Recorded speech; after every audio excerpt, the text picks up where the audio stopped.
रूही राय जो है वो फिर से कंट्रोवर्सी में आ गई है और इस बार ये कंट्रोवर्सी यूट्यूबर देविका गुप्ता के साथ हुई है। इन दोनों के बीच का ये क्लैश इस वक्त सोशल मीडिया पर काफी डिस्कशन का टॉपिक बना हुआ है। एक तरफ देविका की रोस्टिंग वीडियो है और दूसरी तरफ रूही का रिस्पांस। लेकिन ऑडियंस का सबसे ज्यादा अटेंशन उन क्लेम्स ने ग्रैब किया जो रिलेशनशिप और मनी को लेकर किए गए। लेकिन क्या ये सिर्फ नॉर्मल क्रिटिसिज्म था या फिर बात क्रिटिसिज्म से आगे बढ़कर पर्सनल अटैक्स और असम्पशंस तक पहुंच गई? इसी सवाल को लेकर इंटरनेट पर लोग डिवाइडेड हैं। कुछ लोग देविका को सपोर्ट कर रहे हैं जबकि कुछ व्यूअर्स का मानना है कि क्रिटिसिज्म के नाम पर लाइन क्रॉस कर दी गई। तो आखिर पूरा मामला क्या है? देविका गुप्ता ने अपनी वीडियो में ऐसा क्या कहा और क्यों रूही राय और देविका गुप्ता की ये कंट्रोवर्सी इतनी तेजी से वायरल हो रही है? तो चलिए बिना किसी देरी के स्टार्ट करते हैं।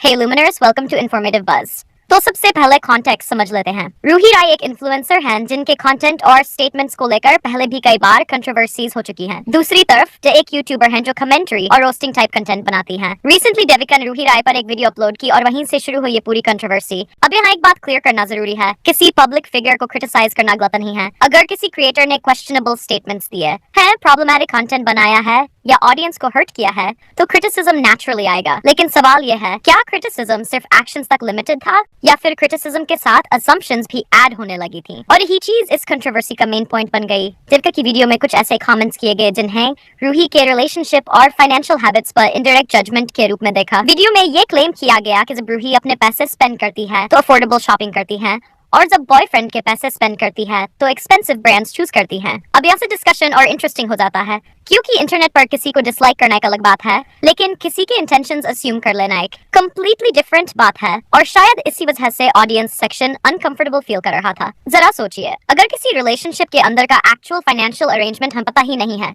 तो क्या हम कॉन्फिडेंटली डिसाइड कर सकते हैं कि कौन किस वजह से रिलेशनशिप में है? सोशल मीडिया पर हमें सिर्फ वही दिखाई देता है जो कैमरा के सामने रिकॉर्ड होता है। कैमरा के पीछे क्या रियलिटी है वो अक्सर ऑडियंस नहीं जानती। इसी पॉइंट को लेकर काफी लोगों ने देविका की वीडियो पर सवाल उठाए। उनका कहना था कि अगर रूही के एक्शंस प्रॉब्लमैटिक हैं तो उन एक्शंस को क्रिटिसाइज करो, लेकिन किसी को गोल्ड डिगर बोल देना या रिलेशनशिप इंटेंशंस पर क्वेश्चन रेज करना ये काफी सीरियस हो जाता है। और अगर देखा जाए तो सच में इंटरनेट पर गोल्ड डिगर वर्ड इतना कैजुअली यूज किया जाता है कि लोग कभी कभी उसकी सीरियसनेस भूल जाते हैं।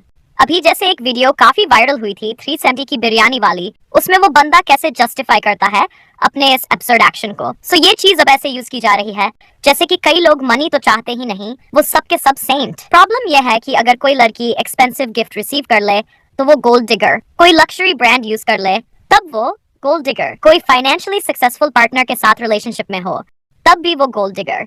लेकिन क्या हर सिचुएशन इतनी सिंपल होती है? सोचा जाए तो शायद नहीं। और इसी पॉइंट पर डिबेट और इंटेंस हो गई। रूही को करने वाले लोगों का कहना है कि वो काफी टाइम से शॉपिंग हॉल्स, फैशन कंटेंट और लाइफस्टाइल वीडियोस अपलोड करती रही हैं, कभी अफोर्डेबल प्रोडक्ट्स, कभी एक्सपेंसिव प्रोडक्ट्स।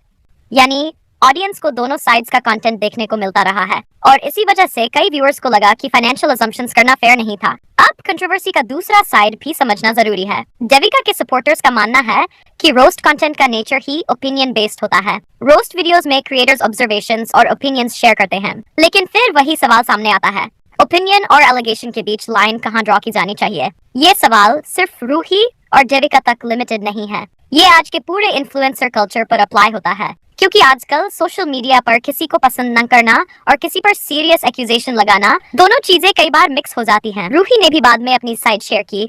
उन्होंने चैलेंज किया और कहा कि उनके बारे में असम्पशंस और मिसलीडिंग नैरेटिव्स क्रिएट किए जा रहे हैं।